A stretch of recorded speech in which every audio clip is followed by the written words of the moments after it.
Afternoon, everyone. There we go. Good group, good group. Spoke with John on the way down from Charlottesville this morning. He was passing through Danville and is making his way even as we speak. Pray to the gods he doesn't get behind a transfer truck on 86, and if you've gone that way, you'll understand. Thanks for being here. Thank you, panel, for being here. Kat, thank you. Michael, thank you. Thank you, Freddie. Well, thanks, John. Hey, you know what? We should be pointing to one another. That's right, for the assist. Indeed, a long time ago, in what seems a galaxy far, far away, there was a finish so dramatic, it was worthy of Homeric prose. Yes, a conclusion that defied the odds, befuddled fate, and stupefied the immortal gods of Roundball. An ending that Clancy, Grisham, Shakespeare, or heck, even Rod Serling might have written. Now, some of you may remember back in your early days, the cartoon series, The Adventures of Rocky and Bullwinkle. One segment included Mr. Sherman and Mr. Peabody in Sherman's Wayback Machine. And we're going to use it to go back 18,333 days. Just last week. To a partly sunny, mild March afternoon in 1974. To a time when there was no such thing as the World Wide Web. To a time when students were digging Steely Dan, Earth, Wind, and Fire, Barry White, oh baby, Stevie Wonder, Zappa, and Marley. And to do so, you had to drop a needle onto a slab of spinning vinyl that rotated at 33 1/3 or 45 RPM. To a time when Uber was just a German word that meant over, above, or across. When on college campuses, swallowing goldfish or stuffing a phone booth gave way to people running around in their birthday suits, prompting Bible-thumping legislators to try to pass not speaker ban laws, but streaker ban laws. And to address those lawmakers who believed students were contemplating acts that they considered dangerous and immoral, may I quote Chapel Hill activist Billy Arthur, who once wrote, "I wonder what the state legislature will do when they find out Bugs Bunny didn't wear any clothes. Tarzan didn't marry Jane. And Snow White lived with 7 dwarfs." And while we're at it, back to a time when, thank God, there were no cameras on a phone. And if you saw someone trying to take a picture with their rotary dial phone, look out for the people in white coats. And yes, back to a time when we at Carolina were not at all surprised that Tricky Dick Nixon, knee-deep in Watergate, went to law school at Duke.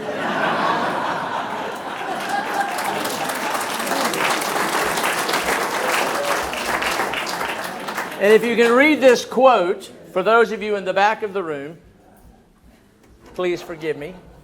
I always remember that whatever I have done in the past or may do in the future, Duke University is responsible in one way or another.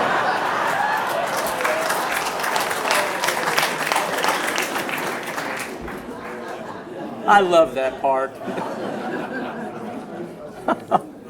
Oh, my goodness. Well, it was the year of the tiger, 1974, on the Chinese calendar. Our senior spring semester at Carolina, and a year that first gave us, 1974, the modern-day Post-it note. The Hungarian-born Rubik's Cube. The UPC barcode. Last time you were in first class on an airport or airplane, Bailey's Irish Cream. The Heimlich Maneuver. Stephen King's first novel, Carrie. And from the UK, and 10 years after the Beatles, we got Skittles. There's, where is it? Come on.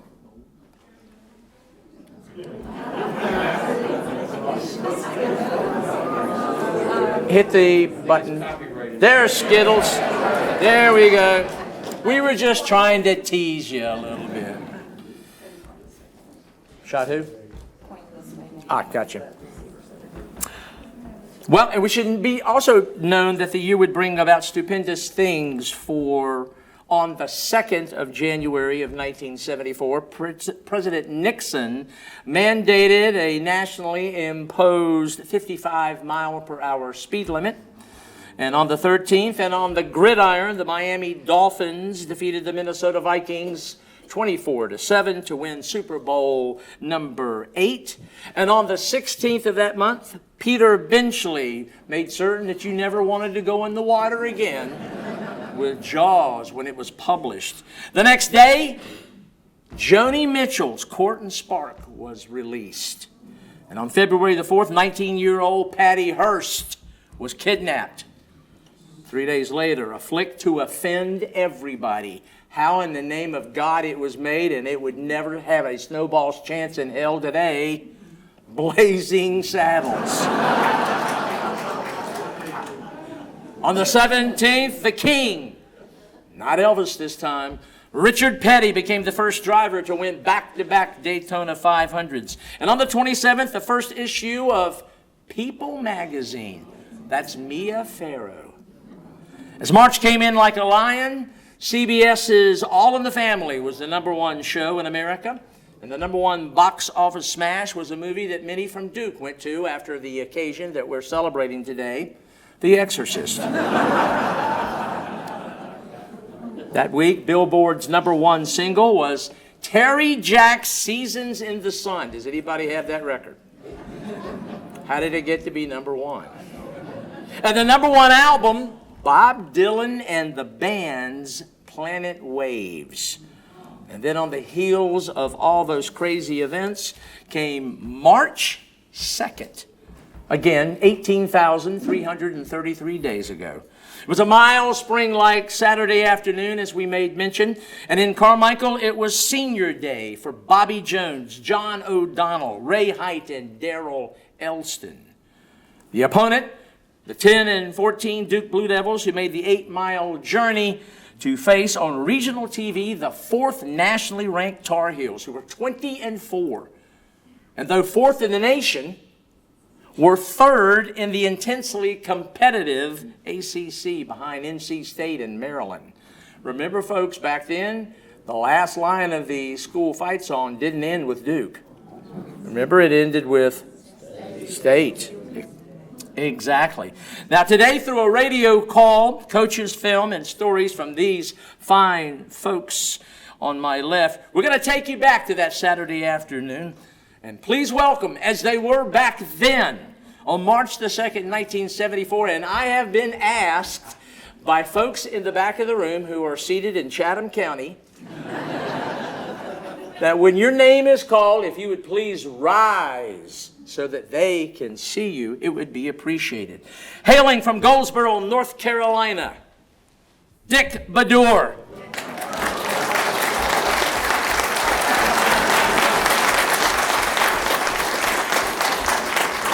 Who then served as Assistant Director of Undergraduate Admissions. On the Carolina bench, the junior student manager from Lumberton, North Carolina, who was majoring in Recreation Administration, John Rank.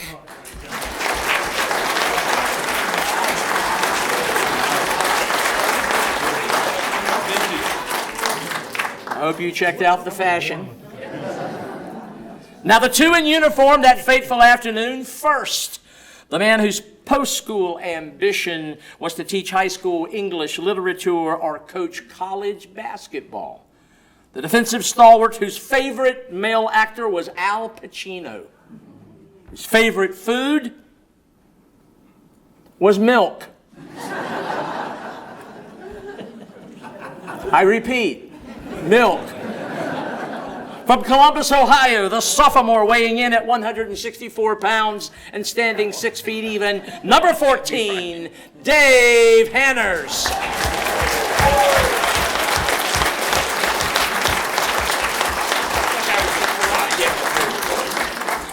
And next, the outstanding playmaker from Richmond, Virginia. And we got some folks from Richmond in here. From Richmond, Virginia's Benedictine High School, a freshman guard who led his high school team to 2 state championships. At 6'2", 170 pounds, number 15, John Kuster.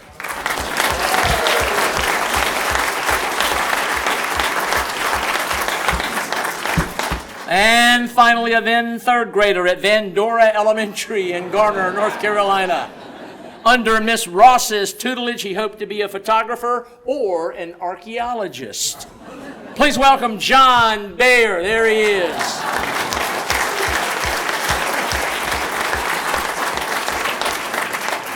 Oh, and there's one more. There was a rebel without a clue and a face only a mother could love. Even then, a face made for radio. A senior statistician for head coach Dean Smith, who was seated courtside. Yours truly.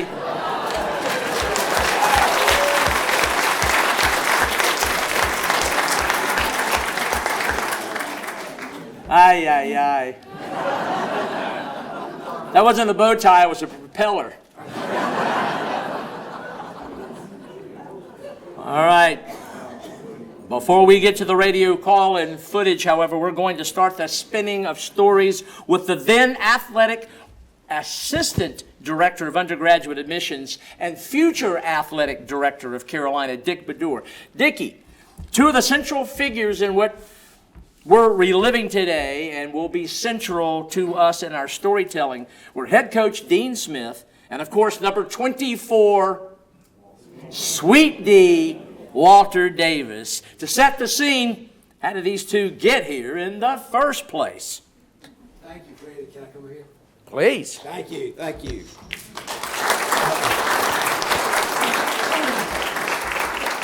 Speaking of Duke, I always like to say, well, we sent them the best president they ever had, Terry Sanford, and even he couldn't straighten out that mess. I'm sure all of you were in Carmichael on that day, because if we count the people who say they were there, we're up around 80,000. But Linda and I were there, and it was such a sweet moment, and my memory of it isn't exactly in Carmichael. It was coming home in Chapel Hill. It was a warm day, and we turned down on Sharon Road and looked down the road, and everybody on our road was out in the yard. It was such a beautiful, and everybody was celebrating. Nobody wanted to leave that alone. Sweet D has a special memory for me because I had just come into undergraduate admissions in '71, and my boss, Dick Cashwell, asked me to be responsible for athletic admissions. And not right off did I get involved with Walter Davis, but I certainly realized that Walter Davis did not come his first year out of high school. He elected or had to do a postgraduate year. And I thought, now this is really special, that this young man, without any NIL, has decided that's not, you know what that is, right? That was a joke. You didn't pick up on it. He decided he wanted to be at North Carolina so badly that he was willing to do an extra year, a postgraduate year, so that he could enroll at the University of North Carolina. And then the next year, when he applied, we had some issues that we had to work through with the NCAA, and that was my first real assignment, was to sort that out with the NCAA. So my name, my initials are on his acceptance, not letter, but acceptance folder. So that's what I wanted to pass on to you about Walter.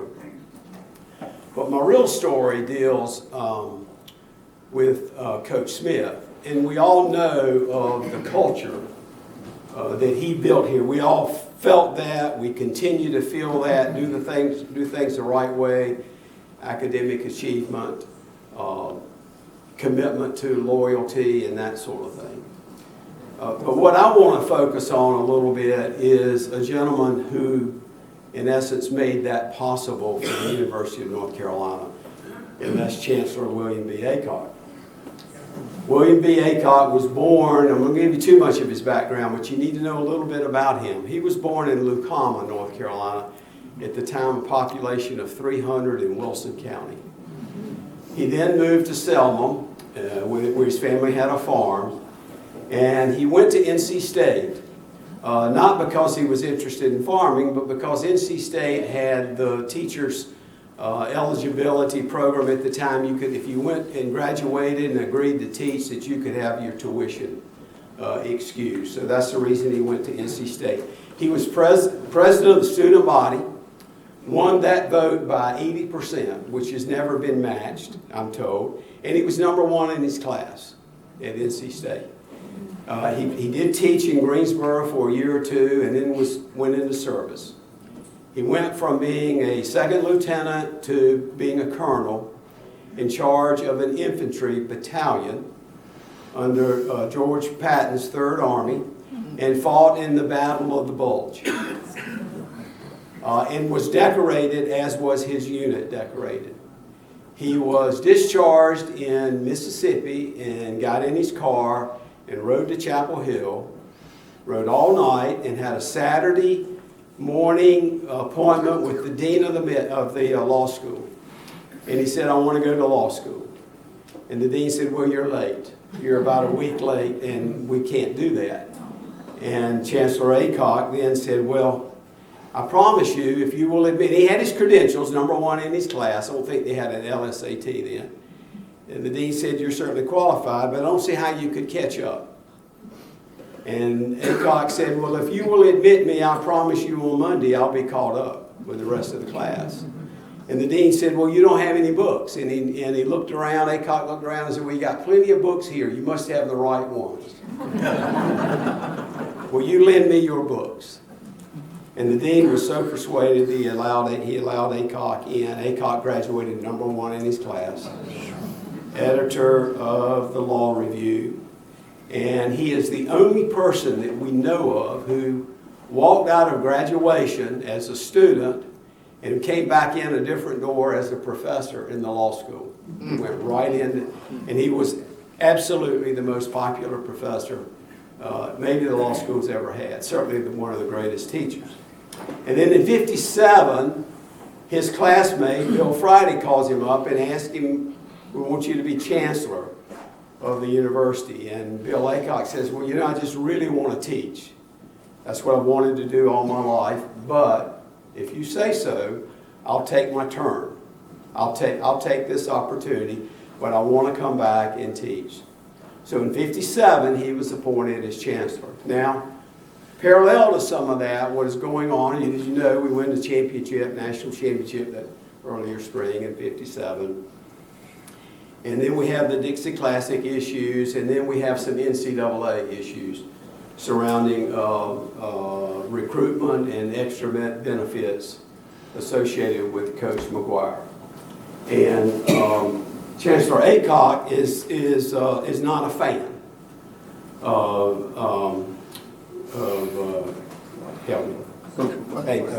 McGuire. Thank you. That's a senior moment. I hope it only happens 3 more times. And so McGuire senses that and decides that he'll take an opportunity with the Philadelphia Warriors. So he goes over to South Building on August the 4th and to enter his resignation to Chancellor Aycock. And Chancellor Aycock does not try to talk him out of it, but accepts the resignation, thanks him for his service, and then says, by the way, now let me go back. During that investigation, Aycock was taking the lead for the university, and Dean Smith, the assistant basketball coach, who had coached at Air Force with Bob Spear, who had recommended to McGuire that he hire Dean Smith. So that's how Dean Smith gets here as an assistant coach. And he's working with Aycock on this NCAA investigation. So Acock says to McGuire, "Do you know where Dean Smith is?" And he says, "Yes, he's in the car."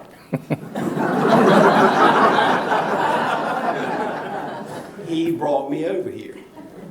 And Acock says, "Tell him I want to see him right now."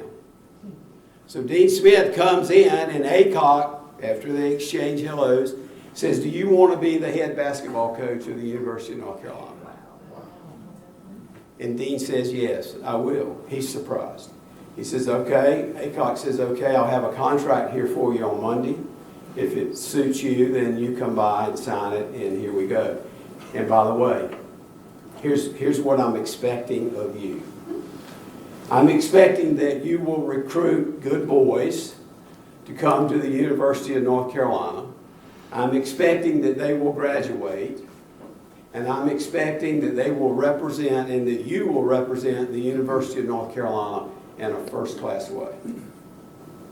And by the way," he says, "if anybody wants to talk to you about winning and losing, you tell them to come see me." Now you think about that. He didn't give him, Acock doesn't give him a 30-page strategic plan. He makes it very simple. Good kids, academic achievement, do things the right way, and by the way, I have your back. You talk about setting a culture. That set the culture here at the University of North Carolina. There was not a head coach fired at this institution for winning or losing for the next 25 years. Ladies and gentlemen, I'm telling you, that's what the University of North Carolina is about. Thank you. Excellent.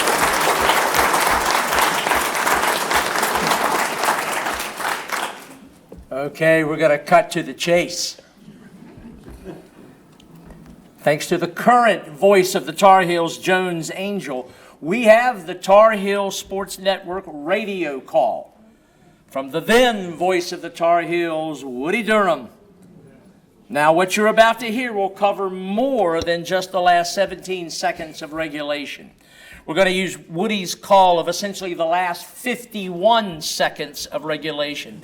And then the tape's going to skip a little bit to some post-game commentary by Woody and broadcast partner Jim Hevner as the Heels finally won in overtime. For the frenetic finish, you're about to hear the following who are in royal blue: Kevin Billerman, Tate Armstrong, Bob Fleischer, Chris Redding, Terry Chili, Neil McGahee, and Pete Kramer.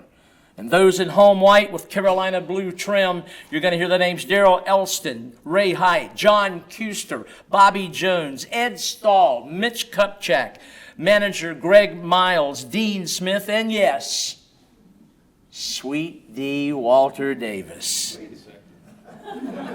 And and heck, even in the mayhem of the win, there's even a mention of, Dave's going to get his chance. There's even going to be a mention of Chapel Hill mayor at the time, Howard Lee. All right, buckle up. It's time to go where you go and do what you do. Let's return to that Saturday afternoon in early March, to the last 51 seconds of regulation. Here's Woody and Jim and how it all came down, and while we're talking about it in this room right now, 50 years later, and God, please let the technology work.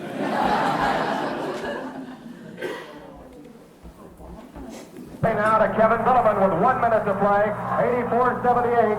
It looks like Duke may be about ready to pull off a stunning upset here of the nation's fourth-ranked basketball team, and the Blue Devils have called for a timeout, stopping the clock with 51 seconds to play in the ball game. By Duke, Kramer's lead pass to Armstrong. Armstrong going down.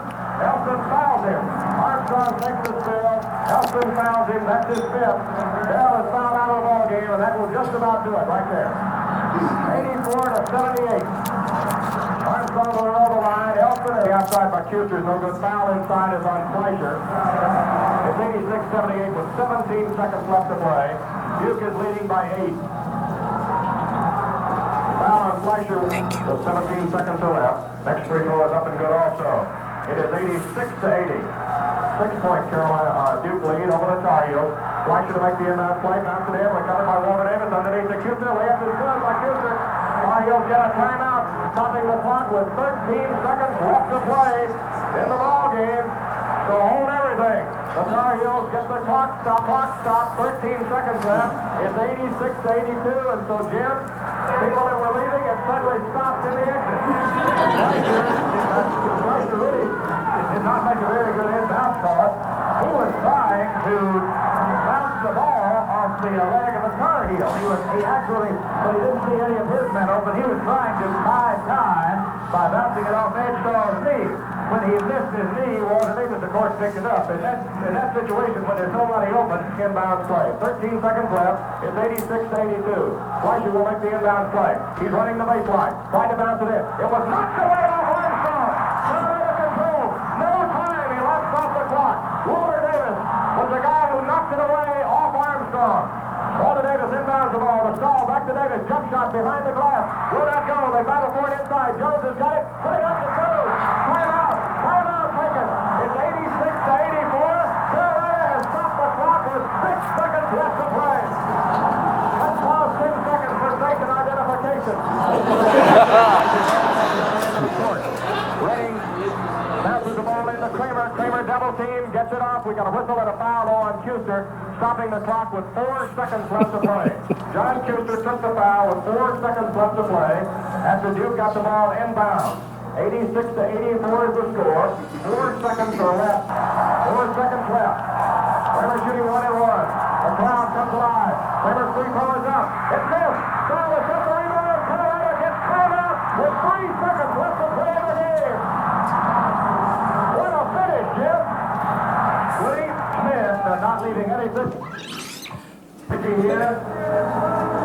Dean Smith not leaving anything to chance. I'm sure they have gone over situations like this 100 times in practice, but he is right now out there. He has a pen and a piece of paper, and is drawing out the play that the Tar Heels want to execute with the team looking on. There's Greg Miles, the senior team manager, who just disabled before the ball was handed to Ray Height.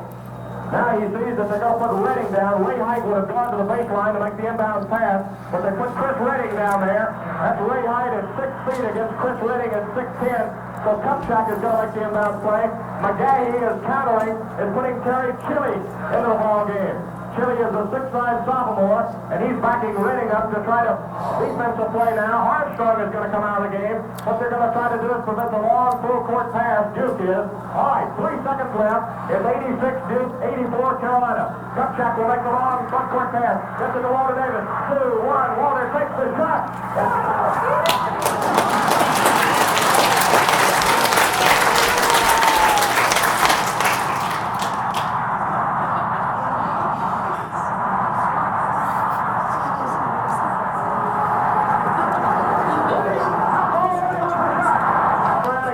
Fleischer's got the rebound. Tar will not try for any fouls here. 8 seconds, Fox drives in, puts up a ready one-handed off the glass over. Jones has got the rebound. Outlet pass goes to Kuster. Kuster didn't even try to shoot it. He took it all right underneath the bucket. They have mobbed the Tar Heels. The players have poured out onto the floor. The Tar Heels are being mobbed. Walter Davis could probably be elected mayor of Chapel Hill. Right now. And as a matter of fact, Howard may want to give it up. I don't know. If Walter would take it. The game is over. And one of the most dramatic comebacks we have ever witnessed. The Tar Heels have just denied a gutty, great attempt by the Blue Devils to pull off a stunning upset, coming from 8 points down in the final 52 seconds of play to force it into overtime from a 96-92 final score. Carolina winning its 21st game of the year against 4 losses. Yeah.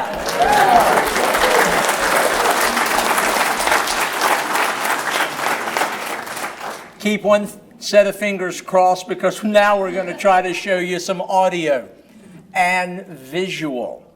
Now, many of you know that that was a regional television game, but the footage burned up in a fire in a Charlotte warehouse. It's gone.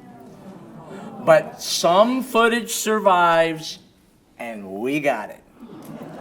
Here with Woody's radio call underneath is what John Stokes' coach's film captured. Close out the regular season at home against Duke. Total 8 points with 17 seconds left in this 90-minute football minute. The Warriors lead for a negative comeback. Here's how it happened on the Relive of University Basketball Network. And the nation's largest collegiate radio network. The score is 86-78 with 17 seconds left when Bobby Jones is fouled on a rebound. He makes the shot for 86-80. Foul play. Behind the baseline. Side it out to this. It was not good out. Actually, that's the amount of play down to there. Covered by Walter Davis. Underneath the tackle. And it was good on Kiger. Walter Davis hit out the ball. The flag after that is jump shot behind the glass. We're not going to the back of the inside. Goes the goal. It's 86-80 point. Ray passes the ball in the center. Taylor double team. Gets it off with a hooker and a foul on Kiger. Stopping the clock with 4 seconds left to play. John Kiger took the foul with 4 seconds left to play after Duke got the ball inbound. 86-84 is the score. 4 seconds. Penalty goes up. It's good. With 3 seconds left to play. 84 shot. Touchdown to Echelon. Touchdown pass. Take it to Walter Davis. 2 wide. Walter takes the shot.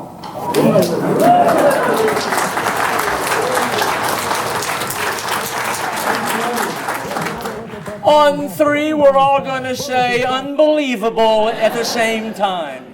On 1, 2, 3, unbelievable! And indeed it was. That felt pretty good.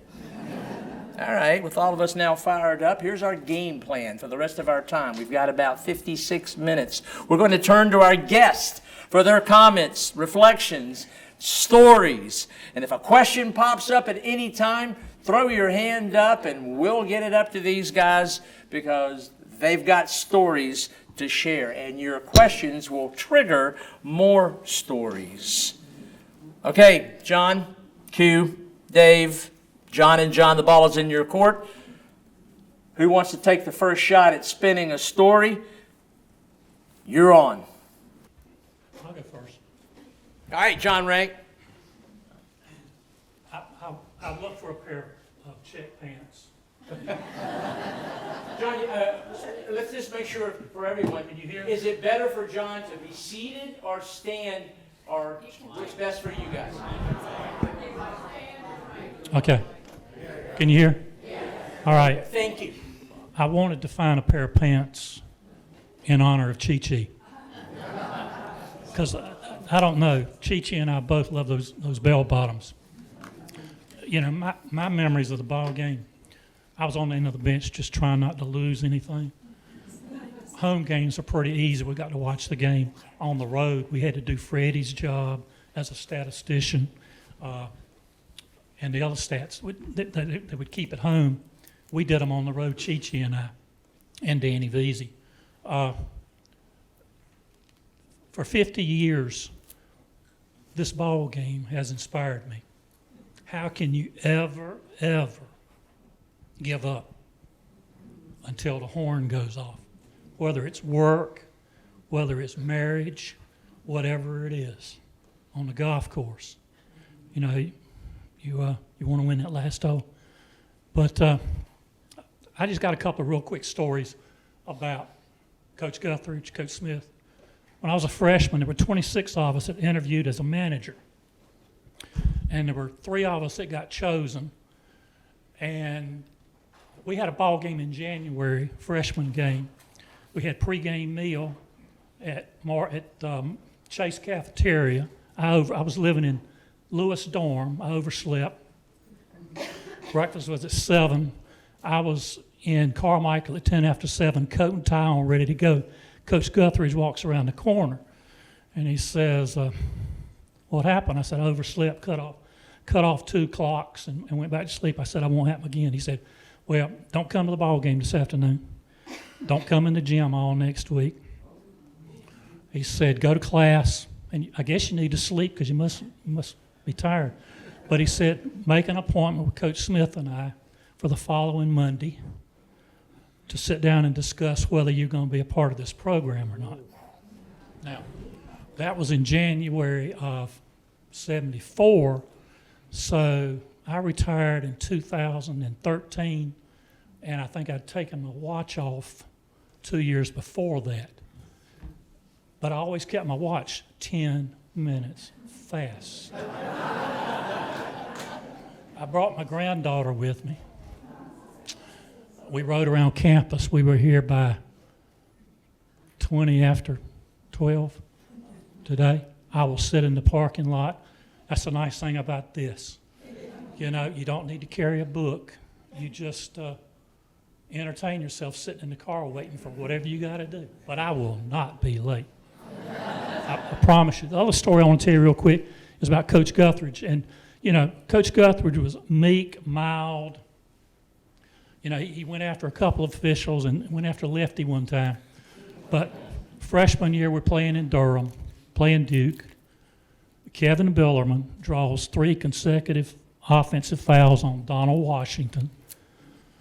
And Coach Guthridge lost it. You guys weren't around. He takes his coat, takes his sport coat off, and throws it out in the middle of the floor, walks out about 3 or 4 steps. Billerman, you're a cheater, cheater, cheater, cheater. It was interesting, you know.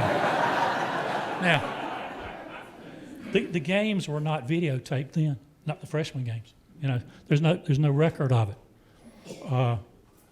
But it was just, the guy was unbelievable. I first met Coach Smith. I was 9 years old. He came to Lumberton to speak. The recreation director in Lumberton was a guy named Bill Sapp. Bill Sapp played 1 year at Duke. Chip, you'll enjoy this. Played 1 year at Duke, transfers back to Kansas, plays basketball at Kansas. First time I sat down after I became a manager with Coach Smith, he wanted to talk a little bit. He said, "How's Bill Sapp?" I said, "Well, how do you know Bill Sapp?" Bill Sapp to me was the guy in Lumberton teaching us to try to play ball, and all we wanted to do was run up and down the court and shoot. You know, we didn't want to shoot underhanded. We you know, what do you mean pass the ball? We want to dribble the ball. Coach Smith said, "Well, you know, I was in high school at Kansas. Mr. Sapp was my favorite player at University of Kansas." And I'm thinking, what the connection? Those of us that grew up in Lumberton were getting it early as kids, the same thing Coach Smith was teaching up here. So, hey, it was a great time. These guys got me an ACC ring. I wouldn't trade that. I mean, you got mentioned quite a bit in that thing. That was good. Yeah. But I appreciate my time here years ago and what this enabled me to do. And I spent most of my years after I graduated working in Parks and Recreation, trying to deal with kids and parents to not worry about the score, just play hard, play smart, play together, and you know, help your buddy out, pick him up off sportsmanship. So, hey. Thank you, John. We're going to turn to go Q. I'm not going to speak. I'm going to do an introduction. This guy right here, Dave Hanners, was probably one of the greatest athletes at UNC when I was there.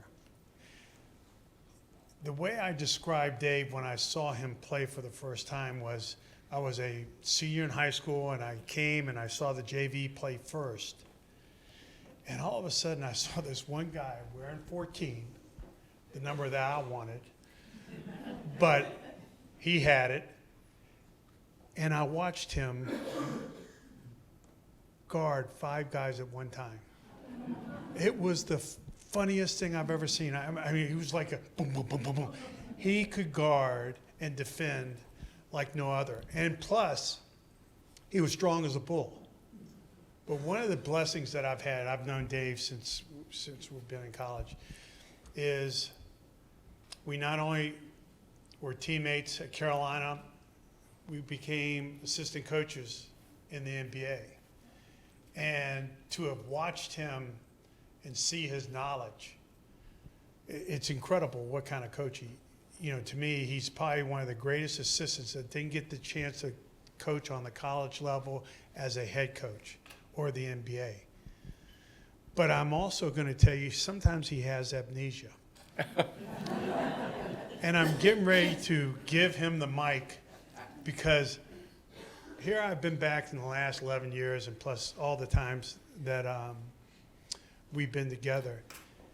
He is one of the greatest storytellers of all time. Yes. You got Freddie Kiger. No.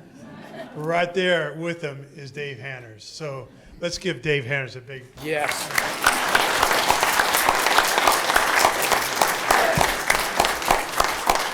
I'm so long-winded that I'll get tired if I stand up, so I'm going to stay seated. But a couple of things before I get into proving John wrong is that during the audio, you heard it when they said that Coach Smith has a pen and a piece of paper. Well, when I was an assistant for Coach Smith with Phil Ford, he would always ask one of us for a notebook or notepad when he was going to draw up something, either in the middle of the game or late in the game. He always had a Mont Blanc pen in his pocket. He would pull it out, and he would take the notebook, and he would draw something up and give it back to Phil. And we really didn't think anything of it the first year or so. But I was there 11 years. And one day it hit me, why are we just crumpling those up and throwing them away and giving it, a clean sheet to him the next time? So I told Phil, write the time and the date and the score and the game, and we're going to keep those. So I have a big stack of them, of about probably 6 years worth, including the last thing that he ever drew up as a Carolina coach. Wow. Which was very simple. But and John says about amnesia because the one thing that I remember most about the Duke game, again, I'm a sophomore, and I was recruited mainly because Coach Smith recruited Ed Stahl. He was about the number 1 or 2 player in the country that year, 6'10", great grades, could run, had great hands, could shoot the ball. So everyone from UCLA to North Carolina came and watched Ed play. Well, the only times that Coach Smith came to watch Ed play, who was a year older than me, I played out of my mind. Wasn't really representative of what I could really do, but Coach Smith liked my hustle so much that he gave me a scholarship the next year. So that's how I ended up at North Carolina. Again, Coach Smith did make mistakes. Not very many, but he did make a few. And talking about the Duke game, John doesn't remember this, which there's no reason he should, except for one look that he gave me. He should have remembered that. So my recollection of the game is I was pretty sure I wasn't going to play. I'm a sophomore. I'd only been in 1 game so far, and this is late in the year. Maybe I played in 5 games. I didn't play in very many. And so I had my warm-ups on still.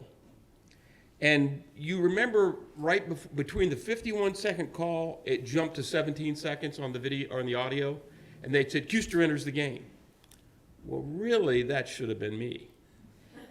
Because Coach Smith called for me first, not because I was a better player than John. No way. I couldn't dribble, pass, or shoot. There's no way Coach Smith could have put me in a game like that if he needed anything other than to keep Tate Armstrong or somebody from getting the ball. That I could do. And that's where Coach Smith's mind was, I'll put Dave in, he'll keep them from getting the ball in or foul somebody, which was okay too. Because he said at that time, at the timeout, he said there are 4 things that we want to do. We want to steal the inbounds pass. We want to get a 5-second call. We want to draw a charge, or we want to foul the moment the ball touches an opponent's hands with no time coming off the clock. Those were the things that he wanted us to do. So he turned at that time and yelled for me to go in the game. And I jump up and I thought, wow, this is unbelievable. And I looked, I tried to get my warm-ups off, and I noticed I had a very, very, very tiny knot in my warm-up. And I mean, I'm like this, and he's looking at me, and I'm looking at him, and I thought, these big sausage fingers are not going to get that knot out. So what would you think I'd do next? Hey, you want to get in the game? Pull them off, right? So I grab them, and I start to pull, and I should have prefaced the story about Becky Branch. Please don't be here, Becky. Famous cheerleader, one of the most beautiful women in the world. She stood in front of me at every timeout from my freshman year through whenever she graduated. And, you know, I used to just, And so all I could think of is Becky's standing or sitting right over here, and I'm going to pull, and when I started to pull, everything started to come. I mean, you know, shorts, jock strap, everything. I can't do that. So that was it. Coach Smith, you know, I don't know how well all of you knew, he wasn't really patient. So he said, Custer, get in there for height, or for whoever it was. You know, and the thing that John has amnesia about, he doesn't remember. He's a very compassionate person. And as he was running to go in the game, he turned and looked at me and said, I'm sorry. And the rest you saw on the film, right? But the other part about that game that I remember so well is just before that, before he called my name, again, you remember there's 3 assistant coach, the head coach, a trainer, the managers, right, and then 15 players. So at a timeout, where do you think I would be? Right up there and over Coach Smith's shoulder? No, they weren't going to let me. The other guys weren't going to let me be there. I was on the outside circle, right? There's about 3 circles, and I'm on the outside, and I'm trying to hear, but I mean, I've got big guys between me and Coach Smith. And I can't really, I'm trying to sneak my head in there. And I do hear him say, though, 17 seconds is an eternity in college basketball. And I said, what? What? This man is nuts. I said, I haven't quite bought in yet because I haven't played. You know, when you don't, it's all about perspective, right, in life. And, you know, Coach Smith should have played me more, right? Yeah, no, he shouldn't have. But a lot of people would have thought they should have played more. I was aware. I mean, I remember him describing me, John, I don't know if you remember what he said. I dominated the game when I went in. That sounds good, doesn't it? Until he defined how I dominated. Dave would steal the ball, kick it out of bounds, steal it back, miss a shot, foul, get the rebound, throw it away. So I dominated the game. But so I'm on the 3rd outside row of the huddle when he says that, and I thought, you know, this is going to 17 seconds, man, it's going to go bang, and this game's going to be over, and we're going to lose. And so things started playing out, and he said the 4 things we had to do, and sure enough, we started doing those things. We kept them from getting it in 2 times in a row, you know, and the 3 times. And then the last time, John fouled, no time came off the clock, and they missed a free throw. But about the 2nd or 3rd time out, I'm trying to get, I'm pushing like a salmon going upstream. I'm getting inside to really, because by the 3rd time out, I'm saying, yeah, we're going to win this game. You know, if you could have seen my facial expressions, everything, from the 1st time out to the 3rd, you say, what a transformation this guy has made. But that's my memory of the Duke game. One other thing I do remember, though, thinking afterwards, well, Mitch was my suite mate, and we were talking about the game back in the dorm. And he told me, he said, I feel really bad because when Coach Smith put me in to throw the ball, and I should preface too that, and John will remember this, that every practice we had special situations at the end of practice. And 2 or 3 times a year, Coach Smith would have us all throw long passes to different spots on the floor, even at the rim, to see who had the best arm. And I thought I was going to win the thing, you know, and then Mitch threw one. I thought, whoa, that's pretty good, you know, that Mitch threw one. And then Ray Height threw one. I said, how does that little guy throw it better than me, you know? But anyway, those were the 2 guys that I thought, you know, if we ever had to have it, somebody throw the ball in, he's going to pick one of those guys. And sure enough, he had Ray. But then they put a 6'10" guy on him. So what is Coach Smith so smart? He substitutes Mitch. And when they substituted Mitch, again, the guy got fired, of course, at Duke for losing this game. But Neil McGahee, right? So he made a move and put a 6'5" guy on Mitch, which didn't make any sense. Again, he got fired. And so Mitch throws the pass to Walter, right? And Walter set a back screen for Bobby, who went to the rim, or Daryl. No, Daryl found out. I think it was Bobby. And then he was supposed to stay right there in the middle of the floor. But Walter didn't think Mitch could see him because of people in the way, so that's why he came to the sideline. And Mitch told me the story. He asked Coach Smith, what do you want me to do? He said, I want you to throw the ball in bounds. Weren't you listening in the huddle? And Mitch kind of said, well, I knew I was supposed to throw it in. He's trying to catch up. He said, who do I throw it to? And he said, well, you throw it to Walter. Weren't you listening in the huddle? And he said, well, I knew I threw it to Walter, but where's he going to be? And I thought to myself, I'm not getting to play. And this guy, never mind. I'll turn it over to Mr. Bear.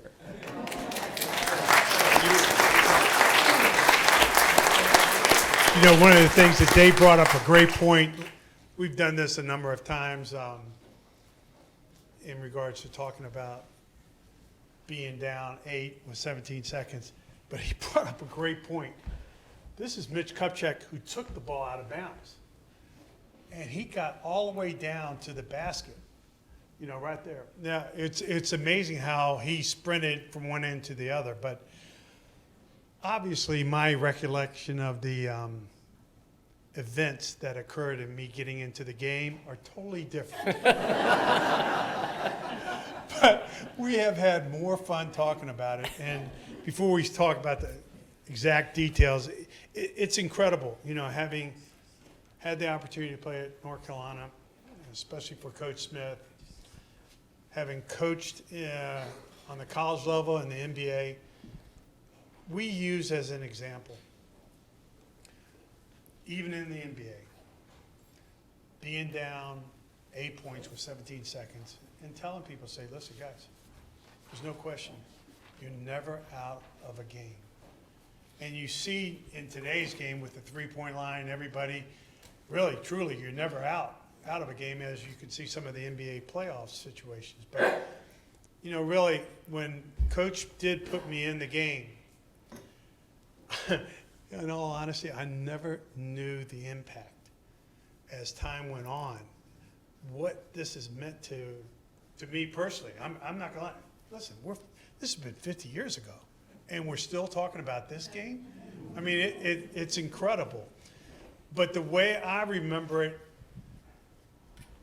the reason I came to North Carolina, I love University of North Carolina, no question about it, but the reason I came to North Carolina is to play for Dean Smith. And the reason I wanted to go to North Carolina and play for him is because he appreciated the little things. And as Dave talks about, you know, things that he didn't do well, he did a lot of things great. And that's why Coach Smith appreciated what he did. But for me as a player, I knew I could not see myself busting a hump for the next 4 years after playing for, in my eyes, the greatest high school coach in Warren Rutledge and Benedictine, Richmond, Virginia. But to play for Coach Smith was a tremendous honor. And it's funny because Dave hits a nail on the head on how Coach Smith was in talking to us in those huddles. And when I describe it, I did this one time, and, you know, it was almost like God was talking. I mean, when Coach Smith was talking, it was like, I'm listening to what he has to say, and my eyes are bulging out, and I'm saying, I'm listening to every word. And what I remember hearing him is exactly, hey, we're going to steal the ball. We're going to score 2 points. We're going to be down 4 points, 6 points right quickly. And he predicted every single situation to the point at that last possession, he said, they're probably going to get the ball in, but we need to foul immediately. And, of course, I needed to make sure that I got my name on the radio again. And so I was the one that fouled. And during that whole time, I mean, it set a tone for me for the next 3 years after that year that we're never out of a game, not with this man coaching. And it was an incredible experience to have been in that game, but to have played for that man for 4 years was unbelievable. And I'm very blessed to have done that, and very blessed to have had Dave, John, also part of the North Carolina family. So I know you're going to end up asking questions down the road. We're willing to answer any of them, but then we've got Oh no, Dave, you can't. See, he does this all the time. He remember, but before you do it, he really didn't talk about the timeout situation as well as he has in the past. See, I've heard every story, and I'm telling you right now, I could stay in this room and listen to Dave Hanners talk about North Carolina for the next hour and a half, which I have. So, okay, hold on. Here's Dave. Phil Ford and I are very, very close, like John and I. We're the three amigos in a lot of ways. And Phil and I used to talk, and we couldn't understand how Coach Smith could be so smart about basketball. Because we thought we're pretty smart, you know, I mean, we weren't dumb.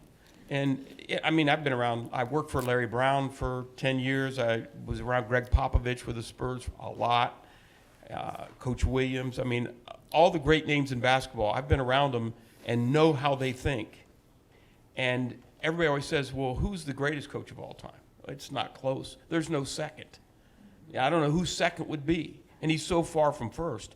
But Phil and I used to say, if you had a basketball question, let's say you have a basketball question that's been burning in your mind your whole life, and you take it to Coach Smith and you ask him the question, and he thinks about it for a few seconds and gives you an answer. And then you spent the rest of your life asking every smart basketball person in the world that same question. In the end, when a consensus was given of what the right answer was or is, it's the answer that Coach Smith gave you on the very first time. John? You certainly must have some questions. Please feel free. Yes. We have a microphone, yeah. Kat will bring it back. And please do. The more questions you ask, the more that will prompt these guys to remember a detail from the game or the season, what have you. Please. Thank you. We have today 4 timeouts. One of them is burned if you don't use it. It was only 3 back at that time, wasn't it? It's 5. Now I'm talking for the whole game or just per half? Like we have 5 4 for the half. game. No TV timeouts. How many had he used before? None. See, that's the one thing about Coach. You know, a lot of people back then, timeouts were like gold for a lot of people. And Coach Smith utilized those situations to the very end. And that's a great question. But that was, from a strategic standpoint, he wanted to make sure that he had an opportunity at the end of the game to have as many timeouts. And I think Roy probably, you know, he did the same thing, and that's why a lot of people sometimes, you know, would say, why didn't you call a timeout early? Well, you know, it is early. But I think one of the things that occurs is some people had a philosophy, and it's a philosophy that nowadays, you know, sometimes people are using it. When we were in the NBA, I saw Greg Popovich call it within 10 seconds. He did not, then again, we're playing 82 games, you know, in playoffs and stuff like that. He called a timeout within 10 seconds of the game, not liking the body language of what it was. But Coach Smith was the complete opposite. He saved all those timeouts. And I think the reason Coach Smith would not call a timeout early, he was very smart, but he would look at how are they scoring. They're making tough jump shots. We're getting inside shots and not making them. And so he would say, if I called a timeout, what would I tell our guys? You know, we're getting great shots, we're not making them. They know that. They've made some bombs with a hand in their face. They know that. So he was very pragmatic when it came to those things. And like John said, in the huddles, he was so calm. I've never been around another coach who could separate his intellect from his emotion like Coach Smith. I know he was passionate, and I know he had great emotion about things. But when it came to talking to the players during a game or a practice, he separated all the emotion from that and was just very businesslike. And that created a tremendous atmosphere of confidence in us. And we knew that they're making a run early. but it wasn't going to define the game because of the situation, them making tough shots, us getting good shots and not making them. So that didn't bother us as players, the fact that he didn't call timeout. We didn't panic at all. We've got a couple of questions. Mike's coming around, Kat's hustling, getting her steps in. And then we'll come over and we got you. So Walter's shot was a bank shot. I assume that most of the time it was in the air. You were probably not very optimistic. Me? Yeah. I was very much under control.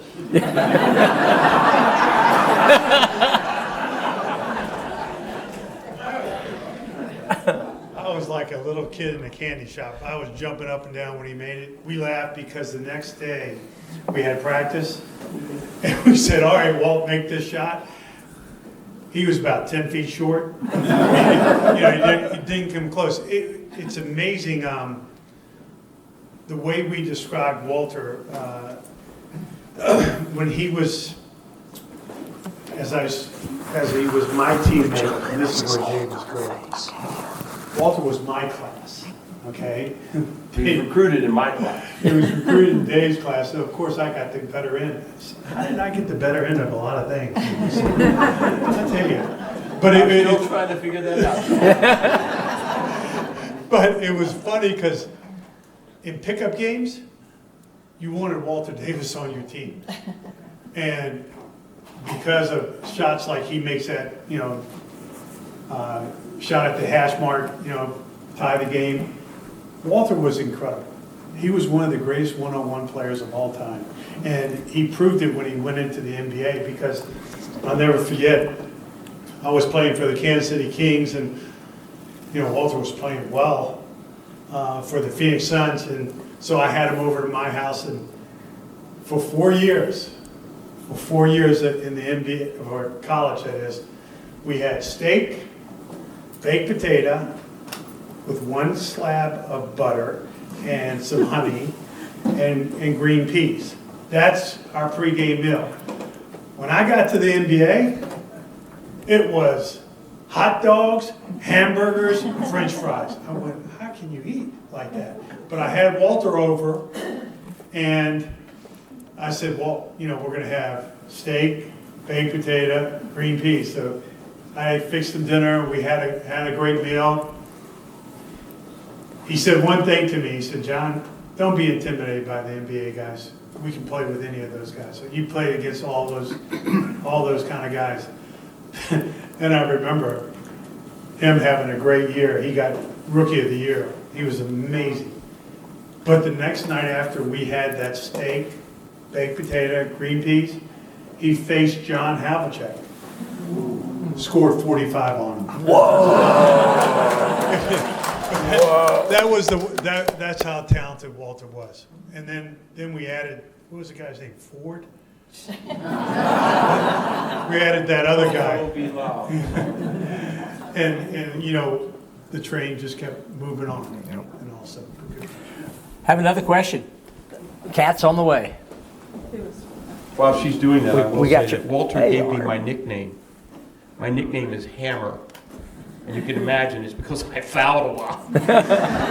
And I reached in to take the ball from Walter in practice one day, and I hit him a little hard on the arm. And he said, darn it. We didn't say darn, but he said, darn, Hammer, you don't have to hit me so hard. I thought he didn't know my name. I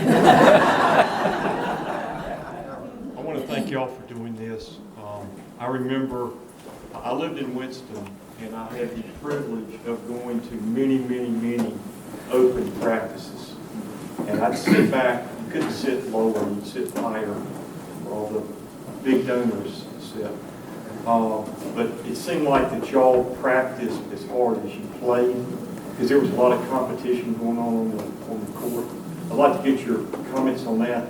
And I've got to ask you something too, not to put anybody on the spot, but how about making some comments, if you don't mind, about Greg Miles? Because Greg, it seemed like, was very instrumental in terms of the manager and what have you, in terms of the chemistry for the team and communicator with Coach Smith even after he graduated. Well, about we always thought, and I'm sure John will echo this thought, that the games were easy compared to practice, because practice was 2 hours every day. We never went 2 hours in 1 minute. Coach Smith didn't believe in that. He thought if he couldn't get it done in 2 hours, then it was his fault, nobody else's. But the 2 hours was about 6 hours, because there was no talking at all, except from Coach Smith or Coach Guthrie. And the practice plan was minute by minute. 3 minutes, defensive drill deny. And then within 10 seconds or 15 seconds of that ending, you were in the next drill that they would tell us what we were doing. And so when the 2 hours in, well, hour and 50 ended, and then you had 10 minutes of conditioning, you were wore out, physically and mentally. So when we got to the games, with all the stoppage and everything in the games, this is just a joke, It was easy to play hard for the 32 minutes for him and the 46 seconds for me. I'll let John talk about Chi-Chi, but it's really interesting how this basketball has evolved, okay? Back in our day, you couldn't get a free meal, you couldn't get paid, whatever. Today, you get paid, you get, free meals, everything's there. Same thing was in practice. Could you imagine, Coach Smith, and please take this the right way, my high school coach was the exact same way. We didn't have water breaks except for 3 minutes. I mean, if you watch it in today's game, everybody's hydrated, they're drinking their fluids and stuff. No. You were considered, you were not allowed to drink water, okay, back in our day. In fact, you had 3 minutes for water breaks. And the way Coach Smith would do it, seniors. So the seniors would have that total 3 minutes. He'd wait about 30 seconds. Boom, there goes another whistle. Juniors. Then all of a sudden he waited a few more. It's about 2 minutes left. Boom, sophomores. And then all of a sudden, as a freshman, I'm saying, holy mackerel, I'm dying. And it was like 30 seconds, all right, freshman, you can go get it. And that was it. That was how things, you think about how everybody has changed in the dynamics of all the things about practice. But Dave hit the nail right on the head about how intense our practice were, how every single second was choreographed to be exact the way he wanted it. And it was no more, no less. And then the other thing was, we ran. And let me tell you this, some of the running we did, wow, I thought I was on the track team, not on the basketball team. It was amazing going into a game that we felt bad for a lot of the teams we played because we were in better shape for them. We just felt that way. I appreciate you mentioning Cheech, or Chi-Chi, or whatever you want to call him. Cheech and I probably ran more suicides and steps than any other managers that ever come through the program. We like to cut up. Cheech was, we'd go on the road to Greensboro Coliseum, and it's like a rock star walks in. All these kids coming down to the rail because they all came to Carolina basketball camp. And Cheech ran Carolina basketball camp. Not in the gyms, but out of the camp office. And he always had the little ones. And you get these kids homesick. And so you get off the elevator on the second floor of the little ones, and it'd be, 75 to 100 kids all sitting around the elevator. Cheech is right in the middle of them, telling stories. Now, Cheech was probably the best recruiter Carolina ever had. Second best. So, okay. Eddie Fogler was. Well, that's true. But Cheech was, he knew everybody in town. I was lucky to be his roommate for a year. He was a special guy. Just to make sure, Greg Miles, Chi-Chi was the senior manager, while John was the junior manager for that particular team. And it's passed away. So anyway, And it's passed away. thanks for asking Yes. about it, because there really ought to be a statue of Cheech. And I'm going to say something else. There needs to be a statue of Coach Smith and Charlie Scott. and it probably needs to go where the statue got taken down, right there on Franklin Street. So,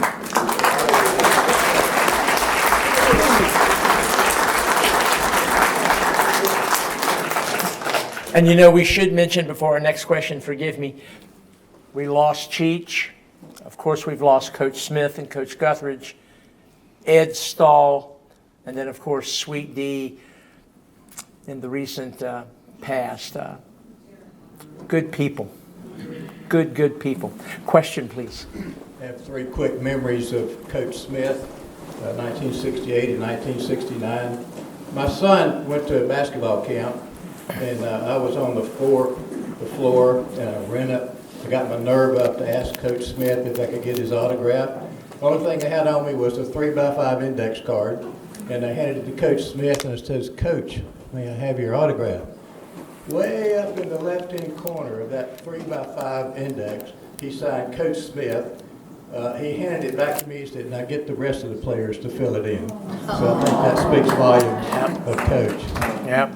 Another quick fond memory, I'm sitting on the back pew of Olin T. Binkley Baptist Church, and I see Coach Smith come in and sit on the end of the pew. And so I grab the church bulletin, I pull out my fountain pen. That was the longest closing prayer I'd ever heard. I was waiting. I'm going to grab Coach Smith, get his autograph. The prayer ends. I turn over there. There's no Coach Smith. He's gone. And the other memory that I have that speaks highly of Coach, I was behind his BMW at a drive-in coffee shop, and Coach Smith got his cup of coffee, and it drove off. And the student who was serving the coffee said, "Coach, you forgot your change. This is a $20 bill." And Coach just waved and drove away. Art, you had a question in the back. Thank you for your stories. I appreciate that. Ladies and gentlemen, Art Chansky, very much a part of the sports world here. Is this Art, I'm the only one that stood up. That's because I wrote something good about you, right? I just have one story about the end of the game, and I'm glad you mentioned all that, because wouldn't it have been sweet to have Sweet D here with us. But I was covering that game in 1974, and this is a story about Duke and crowd storming, court storming, that's very typical of this year. After, in Carmichael, you guys remember, the visiting team had 2 rows or 3 rows behind the bench for their fans, and that's where the Duke fans were sitting. When Walter's shot went in, it was everybody from those bleachers, students and all, just crowd storming. They went over, the students sitting in the bleachers went over the Duke bench and trampled the Duke fans sitting behind the game.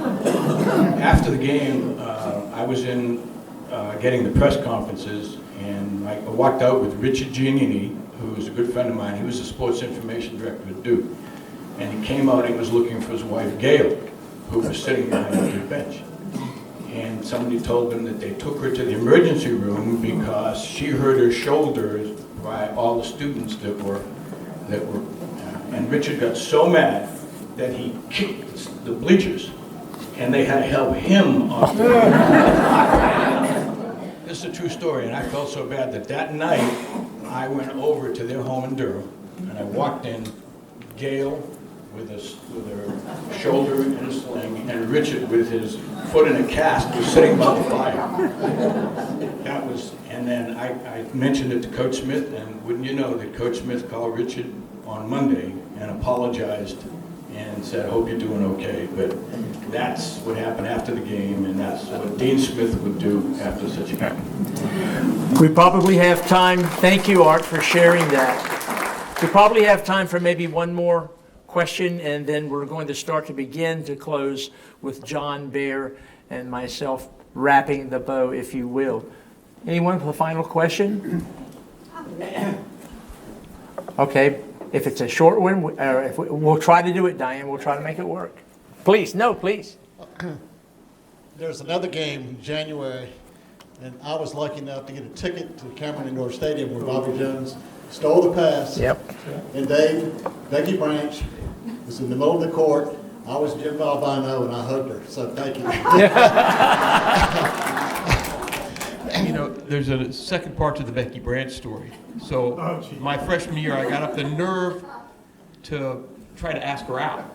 I knew she was a junior or senior, but I thought, you know, what's it? It's just a number. It's just a number. So I went to the Arboretum late at night, pilfered a bunch of roses, took them to her dorm and left them with a note. The next day, she called me in my dorm and thanked me and said it was such a nice thing to do, but she had a boyfriend. And so she couldn't go out with me, and I said, I understand. About a week later, Mitch Kupchak convinces me, and I didn't drink alcohol until I was 45, had no interest. But he convinced me to go to one of the frat parties over by Granville. So we're over by the Granville, and a big guy keeps staring at me. He's about 6'5" or 6, about 250, blonde, Aryan-looking guy. Just kept staring at me, staring at me. Finally walks over to me and said, "Are you Dave?" And I said, "Yep." He said, "So you're the idiot that sent my girlfriend roses." It was John Cowell. Oh, yes. Football player. So if you could briefly talk about that game as well. I do remember the stolen pass. What did he say? The game over at Duke. Oh, did you just ask about the Duke game? The one over in Cameron. Unbelievable. What happened, I was sitting on the bench on that one. And Bobby was with us and spoke to the education Rams Club members earlier on. And to have heard him listen to what Coach Guthridge had said to him. And Coach Guthridge said, listen, be aware, they'll put some air in that ball in the pass, which means it's going to float. And Bobby made one of the most incredible steals, all right? They were in front of our bench, they throw it, Bobby sprints, he grabs it, he comes up, makes one of his patent left-handed layups, and just kept running out. And just won the game. And Dave brought up the point. Neil McGahey was a very nice person. I had been recruited by him at Duke. But that cost him his job. Losing to that game, and then the way we beat him at UNC, it was a devastating blow for them because they had a good competitive team, not a great team, but it was one that definitely did hurt them. So. Well, as much as we would like to stay here for a longer and a greater period of time, we need to kind of draw this session to a close, but I'd like to highlight at this particular time the then third grader who wanted to be a photographer, an archaeologist, and since has made a career digging for stories and painting pictures with his prose. The author who wrote the excellent article about the game in the January-February account, hold that up, John, if you will, in the Carolina Review. John Baer, put your insightful spin on this remarkable session.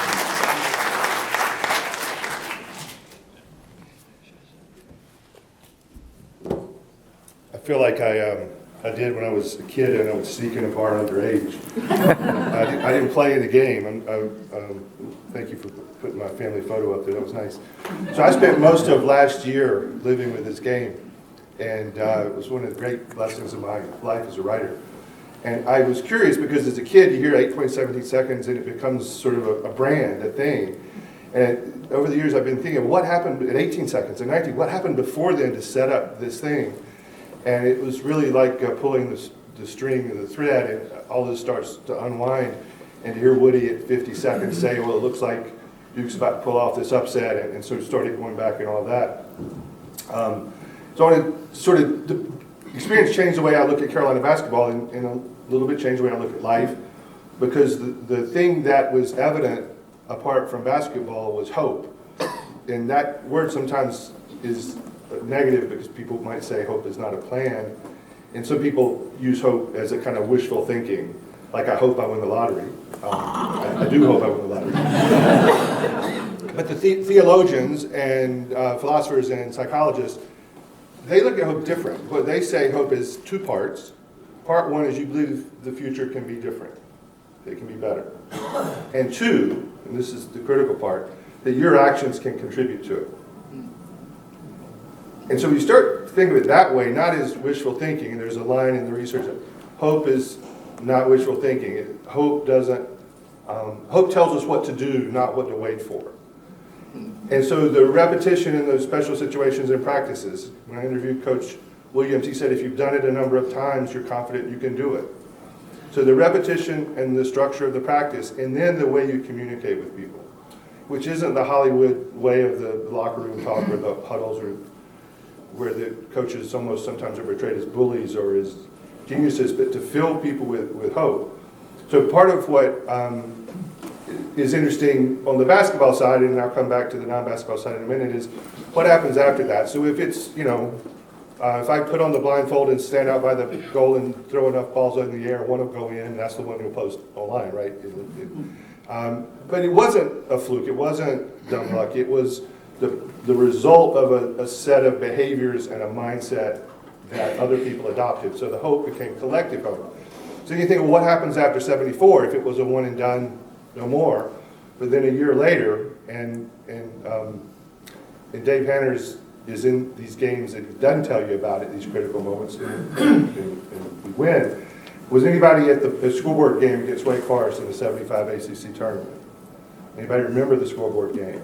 Oh, yeah. So Skip Brown's running down the court, and Dave's fouling him. Dave, one newspaper said Dave may be fouling him, but Dave's running with him, and I forget the Wake Forest, Jerry Schellenberg throws the ball in, and of course it hits the backboard, of course it did. And we win the game. And the Winston-Salem paper the next day says Carolina did it again. So it's now in the mindset of the storytellers that follow this. And you know who was an assistant coach on that Wake Forest team? Neil McGahey. Carolina did it again, and wonder what Neil McGahey's thinking. And so, all right, so that's part of this. And there had been comebacks in Coach Smith's record before then. But then the ones that become these stories we continue to tell ourselves over and over. One that fascinated me that I wanted to know about was 83 against Virginia. And I forget the exact number of points down in this many minutes, but the last play there where Michael steals the ball from Rick Carlisle and dunks it. That was dramatic. That was Coach Smith. I thought the video was going to roll with Michael's dunk. We give the assist to Alan over there.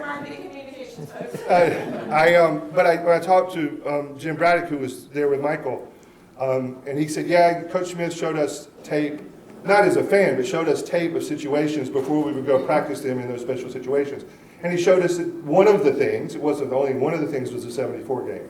So I was able to connect the dot to the 83 game. And just as if you remember that play of Michael dunking, I had a friend who had walked over and was in the north end zone looking down. And from that angle, when Michael jumped to dunk it, and we knew Michael, we were students with him, but he said, I thought Michael was going to miss it. He jumped too far out. So I asked Jim about that. And Jim said, no, I didn't think he was going to miss it because I saw what he did in practice. But Jim did think, why is he jumping so far out? So in the middle of that game, Michael's was dramatic on the court and off the court. So then what may be, if you were making a list, maybe the greatest comeback, the 93 comeback against Florida State. Yep. And Dave was there. And by then, there's that moment, and Adam Lucas, I don't know if Adam's around, but Adam Lucas has written beautifully about it. That we're down 20 to, I think, the number 9th ranked team in the country. 22. Sorry, down 22. And Henrik Brodel hits a 3, and Coach Smith calls timeout. We're not down 1, but the notion that the crowd goes crazy because the crowd now has a belief that we can do this. So now the hope has spread. And the philosophers have a term, there's a guy at Princeton named Andrew Chignell who writes about this, and that when there are highly unlikely things that might occur in our lives. Like I end up in the Friday Center with the class of 1974 talking about this game. Highly unlikely a year ago. My sisters would not have bet on it. I would not have bet on it. But if you are able to focus on the result, what philosophers call desire, and not have your mind cluttered, oh no, that's not going to happen, I can't do it. You can get to a point where you cannot imagine any alternative results. And they call it the unswamped mind.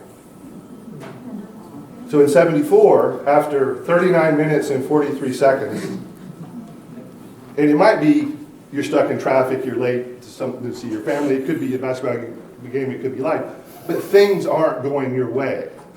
And so it's easy to think, well, the pattern is going to continue to not go my way. I went to get an oil change the other day and left with $1,000. Bill to fix a bunch of stuff on my car. The day wasn't going my way. But how can you create then this unswamped mind to get there? And that was the magic of what Coach Smith was able to do with a combination of preparation and communication. So then I was thinking, can I connect the 74 game past 93? Well, that seems unlikely. I was supposed to interview, I was scheduled to interview Coach Williams on video. He was so generous in September. And Alan, the editor of the magazine, we'd all worked it out. And that was the day the campus was closed after the professor was killed. And it has nothing to do with the story other than events intrude in your plans. Things don't go your way, so you go, okay, we'll figure this out. After, I think, the exhibition game this year against St. Aug, we played St. Aug on a Friday night, late in October. And Alan, who's a wonderful editor, it made it clear I was past my deadline. And Coach Smith called me from his car at 9:30 at night, quarter to 10, driving back to Southern Pines. He'd been in Chapel Hill all day and done stuff for doctors. And Coach Williams. Coach Williams called me and was so generous in talking about it. And he said, I'm sorry, it's a little noisy. I'm out putting gas in the car. So he stopped for gas and we were talking. But he said during the 2017 NCAA run against Arkansas, we were down. And at one moment, he said, so he told the guys, he said, hey guys, you've practiced what to do in this situation. It was like in 1974 with 8 points down in 70 seconds. So as late as 2017, this is still in the mindset of coaches. And so I think part of what happens is we tell these stories to each other, and I was curious, if you don't play basketball, why does this matter? And so talking to people that care about this is that we tell each other these stories because it builds what they call collective hope. That I love this term from the research about identity fusion, that when there's extreme arousal of our brains in these moments, and particularly when life is going one way and turns abruptly the other way, like in 1974, so it's not a gradual slow burn, but this wild turn of events from something you thought was going to happen to not. It creates this memory of the people that you shared it with. You have this shared identity the rest of your life. And so the combination of the hope and the identity fusion has created this and other moments. And we hope that young people today on campus are getting it.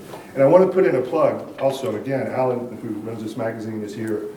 This kind of collective hope, and it's another nice term, and academics have a lot of lousy terms, so it's nice when they get a good one. They call it a social gift. And this is what we give each other when we share these stories, and when you bring your granddaughter and she hears the stories and she goes back and tells her friends. And not every university has this, right? So it makes us distinctive. So when you talk to the folks at the General Alumni Association, tell them how grateful you are for this and what a great job Alan's doing and to keep this going. Thank you. Well done. Well done. One common thread through all these stories, why you're here, why these people are here, is that throughout the history of the University of North Carolina at Chapel Hill, this place is filled with good men and women, solid people. we indeed are blessed. Thank you, John Rank. Thank you, John Kuster. Thank you, Dave Hanners. Thank you, John Bear. Thank you, Dick Bedour. And thank all of you